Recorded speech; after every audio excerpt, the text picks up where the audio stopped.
Welcome back. You're watching Choice 2017 here on KTN News on this 16th day of January 2017, when the Independent Electoral and Boundaries Commission IEBC kicked off the second and final phase of the mass voter registration, targeting, according to them, 4 to 6 million new voters to add on to the 15.9 million voters that the IEBC currently has in its book.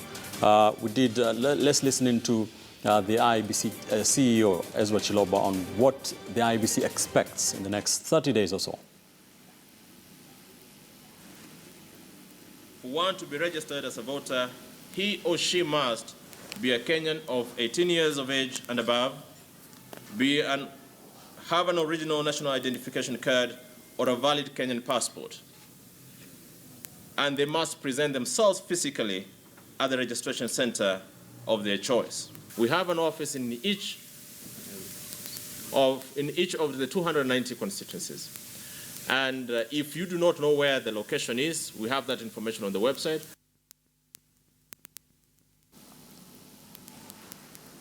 And on our Twitter poll, we are asking you if you are clear about the process of registering as a voter in Kenya. Very quickly to some of your tweets. And one here from Koti Mwasi says, there's no goodwill between political parties, government and IEBC. Tribal politics remains order of the day. Collins Boris says, yes, it is clear to me, but there is need to educate citizens. Okundi on Twitter says, no, because some of the people there offer poor services and are rude.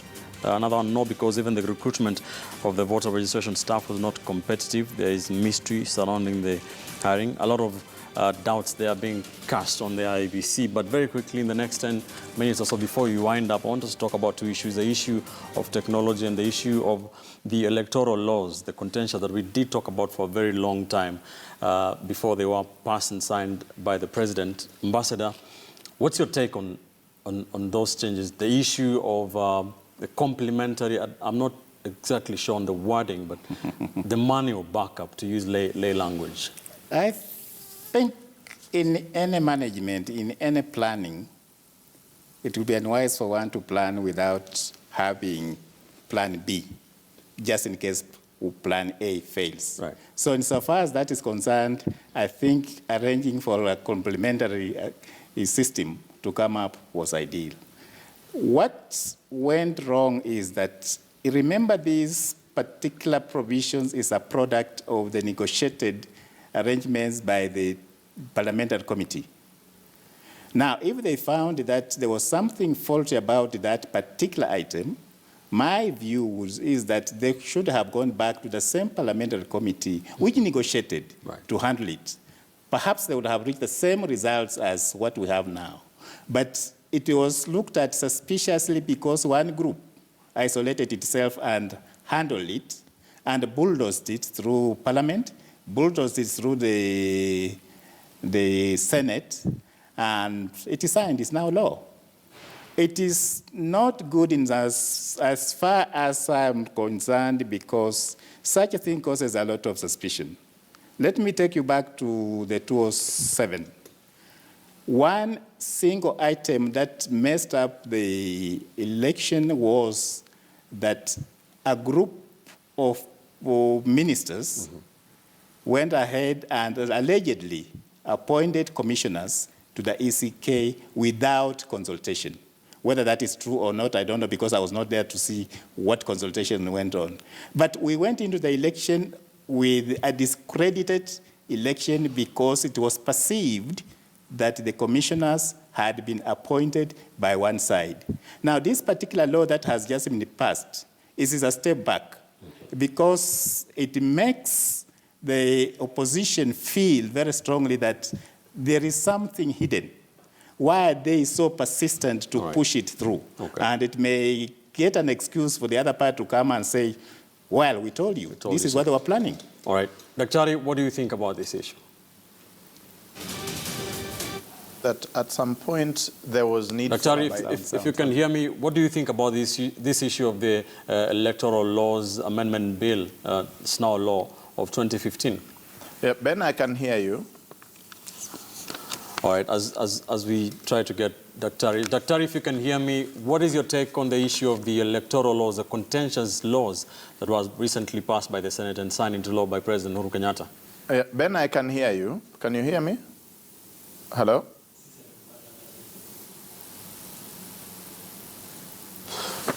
All right.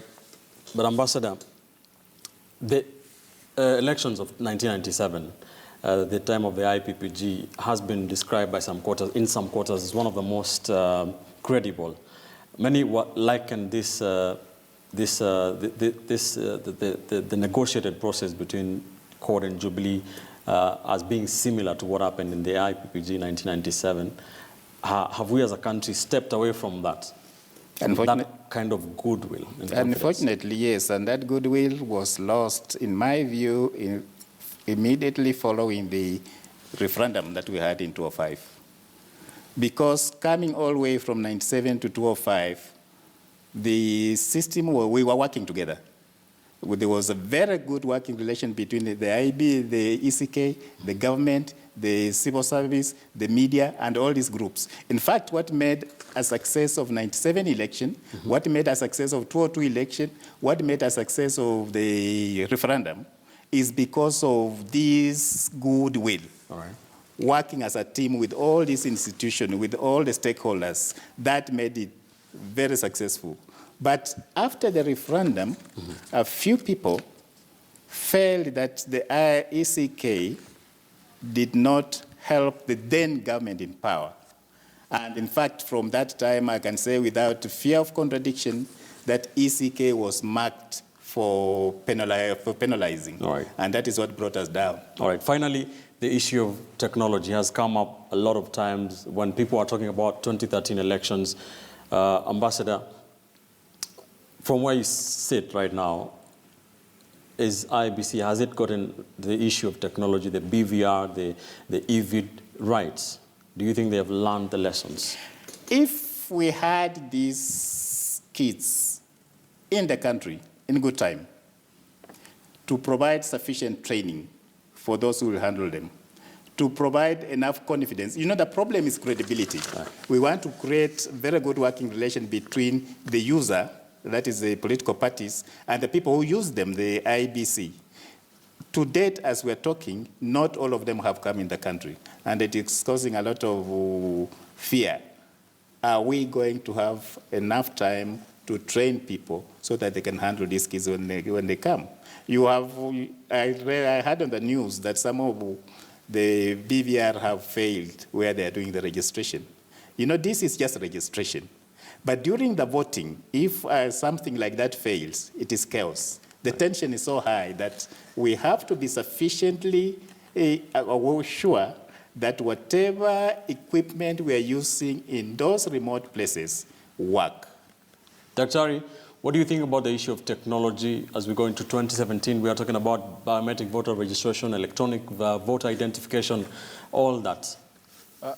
I think, Ben, if you can hear me now.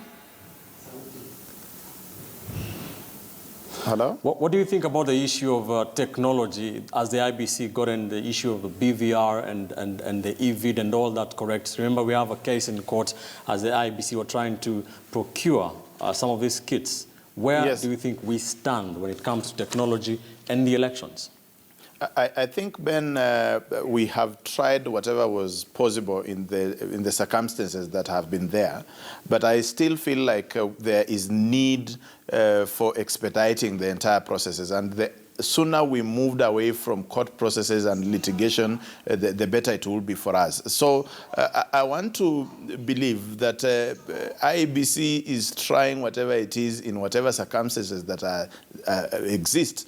But looking at the number of registered voters that we have, if you add another 6 million together with the fact that there have been delays in terms of procurement, litigation, and so forth, you face some challenges which I hope the new commissioners, as they come and dive in the deep end, they are able to deal with them. All right, thank you, Dr. Final question for you, Ambassador. How would you rate political will in terms of both sides of the political divide and Kenyans' confidence in the IEBC going into this election?